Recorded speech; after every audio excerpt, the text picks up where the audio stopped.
PWD federation regional office విజయనగరంకి గుంటూరు జిల్లా తెనాలి మండలం నుంచి సిలక విజయ్ కుమార్ గారు మన ఆఫీస్కి వచ్చి ఉన్నారు. ఆయన మనకి పీడబ్ల్యూడి ఫెడరేషన్ యూట్యూబ్ ఛానల్లో మన యొక్క వీడియోలన్నీ చూసి ఇన్స్పైర్ అయ్యి నన్ను కలాలనేసి ఎంతో ఆశతో ఇక్కడికి రావడం జరిగింది. ఆయన సమస్యకి సంబంధించిన లెటర్ కూడా మన పీడబ్ల్యూడి ఫెడరేషన్కి పంపించడం జరిగింది. దాన్ని పరిశీలన చేస్తున్నాను. అట్లాగే నన్ను కలాలని ఎంతో ఆశతో ప్రయాసంతో గుంటూరు జిల్లా నుండి విజయనగరం జిల్లాకి రావడం జరిగింది. ఆయన సమస్య పెరాలసిస్ ప్రాబ్లంతో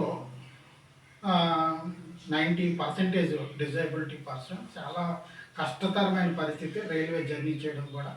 అయినా ఆయన సమస్యను తెలుసుకోవడానికి వైజాగ్లో ఒక సహోదరుడు ద్వారా నా యొక్క హౌస్ని తెలుసుకొని విజయనగరం ప్రాంతానికి వచ్చి ఆయన సమస్యను పూర్తిగా తెలియజేయాలి అనే ఉద్దేశంతో ఈ యొక్క ఆయన రావడం జరిగింది. అయితే ఆయన సమస్య ఆయన నోట ద్వారా కొద్దిగా మీరు తెలుసుకున్న తర్వాత మనం ఎట్లాగా ఆ సమస్యను పరిష్కరించాలో రాష్ట్రంలో ఉన్న మన పీడబ్ల్యూడి ఫెడరేషన్ కమిటీ సభ్యులందరూ కూడా ఈ విషయాన్ని గమనించాలి. రాష్ట్రంలో ఉన్న ఇలాంటి వైకల్యం గలవాళ్ళు 90% డిజేబిలిటీ ఉండి పూర్తి స్థాయి వికలాంగత్వం ఉన్న వారికి మనం పీడబ్ల్యూడి ఫెడరేషన్ నుంచి న్యాయం చేసే దిశగా మనం ముందడుగు లేయాలి. ఒక నిమిషం ఆయన కూడా మీకు తన సమస్యని ఒక నిమిషం పాటు తెలియజేస్తారు.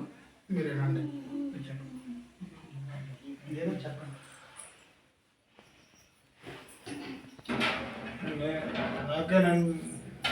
నేనేనండి విజయ్ కుమార్ని తెనాలి నుంచి వచ్చింది. సార్ని కలవడానికి వచ్చాను.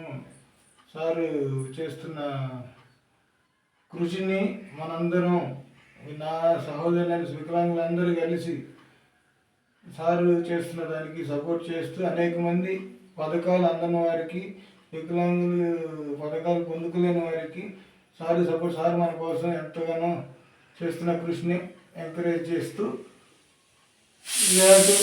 Encourage hour sir and support our sir. Okay, Vijay Kumar యొక్క సమస్యను పరిష్కరించడానికి రాబోయే రెండు వారాల్లో తెనాలి ప్రాంతానికి వెళ్ళి వారి యొక్క పూర్తి వివరాలను ఇంకా తెలుసుకొని అక్కడ గుంటూరు మెడికల్ కాలేజీలో కూడా అతనికి సంబంధించిన డిఎంహెచ్ఓ పెన్షన్ గురించి కూడా మాట్లాడడానికి 2 వారాల తర్వాత నేను ఆ యొక్క గుంటూరు ప్రాంతానికి వెళ్ళి గుంటూరు ప్రాంతంలో ఇంకా ఇలాంటి వారు ఎంతమంది ఉంటే వాళ్ళందరినీ కూడా తెలుసుకొని గుర్తించి వారందరికీ కూడా డిఎంహెచ్ఓ పెన్షన్లు అందే దిశగా పీడబ్ల్యూడి ఫెడరేషన్ తరఫు నుంచి చర్యలు చేపడతాం.